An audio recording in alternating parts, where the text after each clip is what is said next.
manameloka izahay satria nahoana manana tany ny Islam malagasy ary manaraka ny procédure pénale tsy ny droit foncier eto Madagasikara. Raha fa nahazo any tany zany zahay dia tsy nipetraka fa nandeha nangataka permis de construire tamin'ny commune urbaine ny Tamatavy. Nahazo an'izany taratasy fakatoavana fa mahazo manorina mosquée ny Islam malagasy amin'izany toerana izany. Mbola tsy nipetraka teo koa ny Islam malagasy, mbola niazakazaka nanantona ny lehibe ny fitsarana ao Tamatavy ka mbola nahazo izany ordonnance fanorenana avy amin'izany tribunal Toamasina izany. Mbola tsy nipetraka koa ny Islam malagasy fa mbola nitao ireo namana mpiarabelona sy mpiray finoana rahavavy hanao izany fanaovana taratasy ara-dalàna ny amin'ny domaine.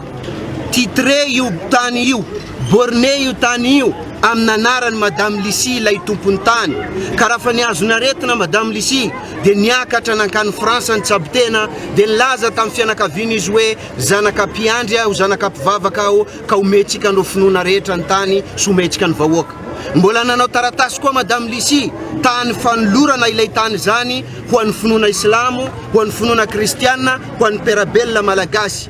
Dia tsy nipetraka teo ny finoana islamo fa nampahafantatra ireo namana rahavavy any Egypta ka nisy malala-tanana egyptiana izay fe anatin'ny mikambana amin'ny Islam malagasy ty no nanome vola 650 millions nanorenana izao fotodrafitrasa zao ara-dalàna.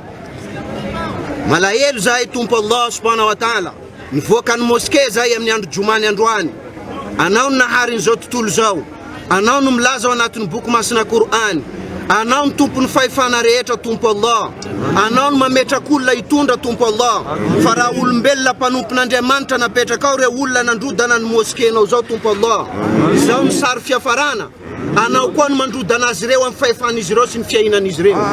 Manaitra ny fitondram-panjakana zahay handray fepetra haingana ao anatin'ny 72 heures fa nametraka taratasy ampahendrena zahay tany aminao Monsieur le Président, nametraka taratasy ampahendrena zahay tany aminao Andriamatao Premier Ministre Omaly, nametraka taratasy zahay any amin'ny membre ny gouvernement rehetra miaraka amin'ny antota-taratasy izay eo am-pelatanany izany toerana nanorenana mosquée izany. Olokendry anao Monsieur le Président matoa raha fa tonga ny fifadikanana ka mirava izany fifadikanana izany tonga ny volana anatanterana izany fety na Eid el-Fitr izany dia manome jour férié ny finoana islam anao eto Madagasikara. Tsy io vazaha tokana io izay hitady velotena ty Madagasikara no afaka androdana ny fampanjakana eo anatrehanareo Monsieur le Président.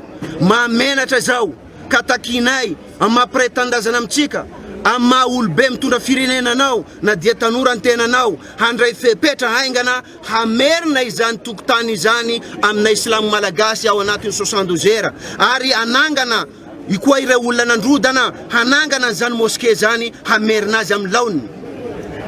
Fa raha tsy miverina amin'ny laony lay mosquée ifampiantso ny Islam rehetra eto Madagasikara izay miisa 6,775,000 nisanay mpino Islam.